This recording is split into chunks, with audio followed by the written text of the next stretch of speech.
Deddy Mulyadi resmi dilantik sebagai Gubernur Jawa Barat periode 2025-2030.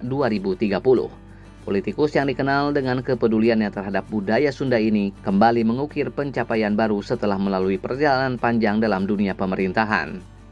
Deddy Mulyadi lahir di Kampung Sukadaya, Desa Sukasari, Kabupaten Subang, Jawa Barat pada 11 April 1971.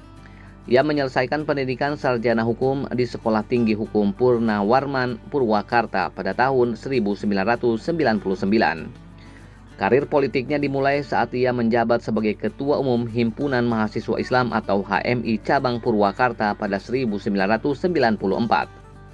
Sejak saat itu, namanya terus berkembang di dunia politik, dimulai dari posisinya sebagai anggota DPRD Kabupaten Purwakarta pada periode 1999 hingga 2003. Pada 2003, Deddy Mulyadi terpilih menjadi Wakil Bupati Purwakarta dan menjabat selama satu periode hingga 2008. Karirnya terus menanjak ketika ia terpilih sebagai Bupati Purwakarta selama 2 periode dari 2008 hingga 2018.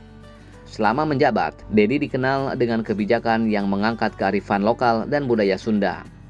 Tak hanya di pemerintahan daerah, Deddy juga aktif dalam kepengurusan Partai Golkar. Pada 2016 hingga 2020, ia menjabat sebagai Ketua Dewan Pimpinan Daerah Partai Golkar Jawa Barat. Karir politiknya kemudian berlanjut di tingkat nasional setelah terpilih sebagai anggota DPR RI periode 2019-2023. Saat itu, ia duduk di Komisi 6 yang membidangi perdagangan, perindustrian, investasi, koperasi, UKM, dan BUMN. Pada 2025, Deddy kembali mendapat kepercayaan dari masyarakat dengan terpilih sebagai Gubernur Jawa Barat. Jabatan ini menambah deretan pengalaman politiknya dalam membangun daerah dan memperjuangkan kesejahteraan masyarakat. Salah satu kebijakan besar yang langsung diambil oleh Deddy Mulyadi setelah menjabat sebagai Gubernur Jawa Barat adalah membongkar beberapa tempat wisata di kawasan Puncak Bogor yang diduga menjadi penyebab banjir di Jakarta dan sekitarnya. Salah satu yang disorot adalah Hibis Fantasi, taman rekreasi yang dikelola oleh BUMD Jawa Barat PT Jaswita. Bangunan ini diketahui berdiri di lahan perkebunan teh milik PT Perkebunan Nusantara atau PTPN dengan luas area yang diduga melebihi izin yang diberikan. Hal ini berdampak pada perubahan struktur alam dan menurunkan kapasitas resapan air di kawasan hulu Sungai Ciliwung yang akhirnya memicu banjir di daerah hilir seperti Jakarta. Menteri Lingkungan Hidup Hanif Faisol menegaskan bahwa perubahan fungsi lahan di kawasan hulu sungai harus segera dikendalikan untuk mencegah dampak yang lebih besar.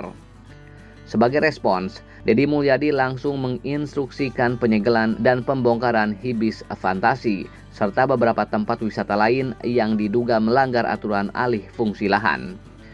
Langkah ini menjadi bukti komitmennya dalam menegakkan hukum lingkungan tanpa pandang bulu, termasuk terhadap perusahaan milik pemerintah daerah sendiri. Sebelum terjun ke dunia politik, Deddy Mulyadi sempat bekerja sebagai tukang ojek, penjual beras, dan peternak domba.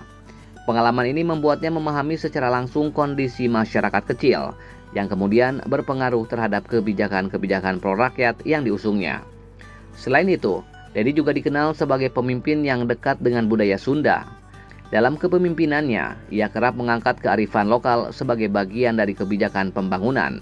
Hal ini terbukti saat ia menjabat sebagai Bupati Purwakarta, di mana ia mengembangkan berbagai program berbasis budaya untuk meningkatkan sektor pariwisata dan ekonomi kreatif.